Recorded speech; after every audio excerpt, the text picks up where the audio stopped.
क्या मैथ सच में मुश्किल लगती है या हमें सही तरीके से पढ़ाया ही नहीं गया।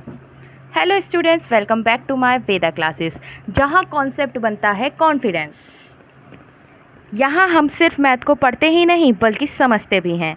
आज इस क्लास में हम क्लास 6 चैप्टर 1 की एक्सरसाइज 1.1 बिल्कुल आसान तरीके से समझेंगे। अगर आप भी चाहते हैं कि मैथ हमारे लिए आसान बन जाए तो इस वीडियो को बिना स्किप किए लास्ट तक ज़रूर देखें। वीडियो के लास्ट तक मेरा वादा है कि आप इस एक्सरसाइज के हर क्वेश्चन खुद बहुत ही आसान तरीके से समझेंगे। चलिए शुरू करते हैं। चैप्टर 1 प्राकृतिक संख्या। हमने पिछली वीडियो में प्राकृतिक संख्या के बारे में जाना था, जिसमें हमने प्राकृतिक संख्या के परिवार को जाना था, जिसमें सबसे पहला सदस्य हमारा प्राकृतिक संख्या था। और प्राकृतिक संख्या हमारी 1 से शुरू होती है और अनंत तक जाती है। प्राकृतिक संख्या को आसान भाषा में किस तरीके से लिखेंगे वो देखते हैं। गिनती करने के लिए जिन संख्याओं का उपयोग किया जाता है उन्हें प्राकृतिक संख्या कहते हैं। मतलब कि हम अगर किसी भी चीज़ को गिनने के लिए जिस भी संख्या का यूज़ करते हैं उसको हम प्राकृतिक संख्या कहते हैं। प्राकृतिक संख्या उदाहरण के लिए 1, 2, 3, 4, 5, 6 जहाँ तक भी जाती है, मतलब अनंत तक चलती हैं हमारी संख्याएं, तो अनंत तक हमारी प्राकृतिक संख्या होती है। अंकित संख्याओं को संख्यांकों में व्यक्त कीजिए।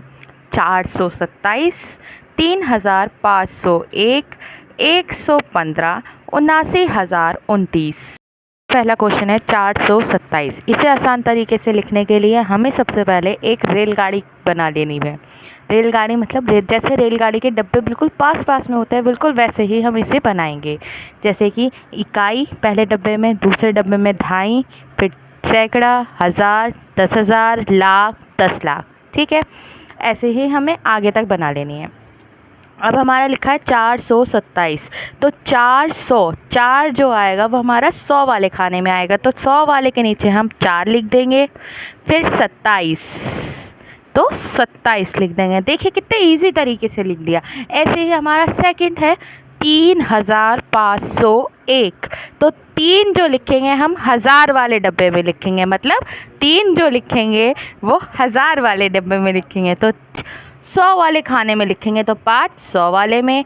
फिर लिखा है 1, तो 1 क्या है, इकाई है हमारी, तो 1 हम 1 वाले में लिखेंगे। तो दहाई वाले में हमारे पास कोई संख्या नहीं है, तो जब हमारे पास कोई संख्या नहीं बचती है तब हम 0 लिख देते हैं। उस जगह पर, खाली जगह पर क्या लिख देते हैं, 0। तो ये हमारा हो गया 3501, 3501।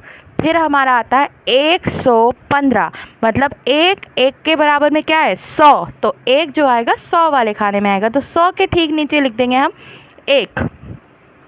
और फिर लिखेंगे 15 हमारा 2 अंकों का है, तो हम 15 सीधा लिख देंगे, 115। तो देखिए इकाई, दहाई, सैकड़ा, 100 वाले खाने में क्या आया हमारा, 1।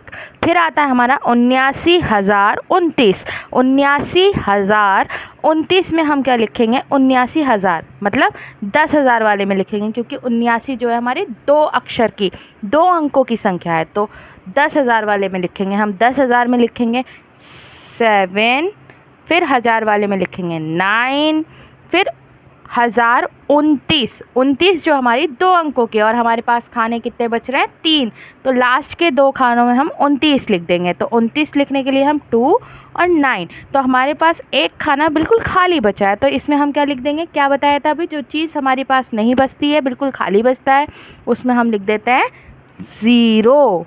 तो ये हमारा हो गया 79,029। अब हम चलते हैं अपने सेकंड क्वेश्चन की तरफ। तो सेकंड क्वेश्चन हमारा है निम्नांकित संख्याओं को शब्दों में लिखिए। पहली संख्या हमारी ये है, दूसरी ये, तीसरी ये, चौथी ये। अब इसे हम आसान तरीके से हल करना सीखेंगे। तो देखिए इसमें भी हम सबसे पहले क्या बना लेंगे, रेल के डब्बे, जैसे हमने पहले बनाए थे, इकाई, दहाई, सैकड़ा, हज़ार, 10,000, लाख। तो इसमें भी हम वैसे ही लिख लिया।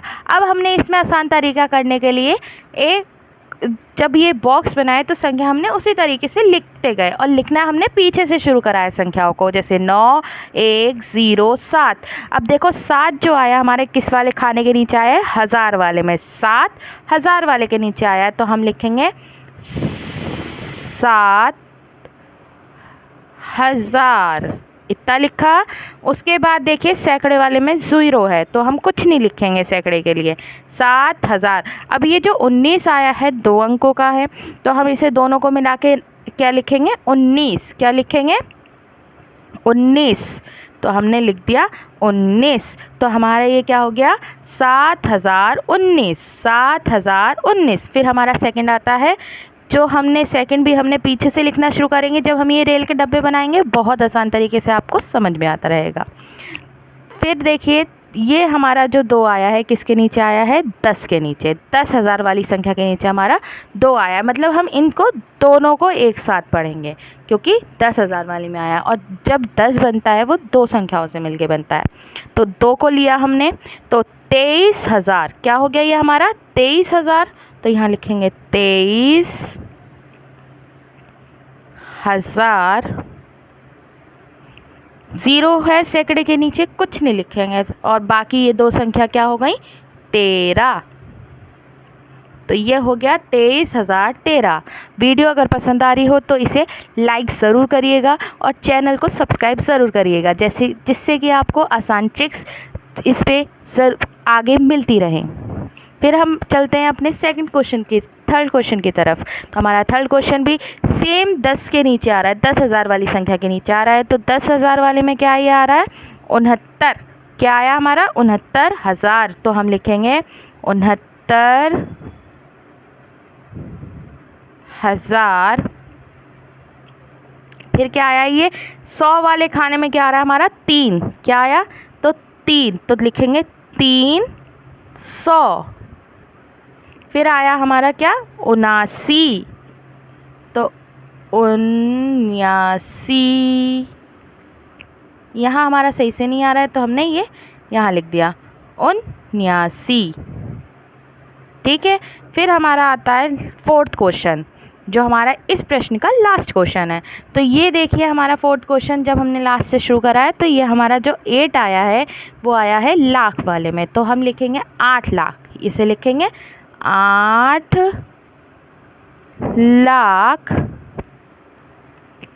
फिर ये देखिए जो 10,000 वाले में आ रहा है वो आ रहा है 9 और 1000 वाले में आ रहा है 3। तो ये हो गया 93। क्या हो गया 93। सैकड़े वाले में हमारे में कुछ भी नहीं आया है तो हम सैकड़े वाले को छोड़ देंगे और ये आ रहा है हमारा 59। तो ये लिख देंगे हम 59। क्या लिखा 59। यहाँ पे हम गाइस 1000 लिखना भूल गए तो यहाँ हम लिख लेंगे 1000। तो ये क्या हो गया 8,93,069।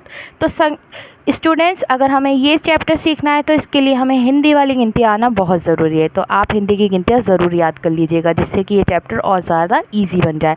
तो हम अपने चलते हैं थर्ड क्वेश्चन की तरफ। चलिए।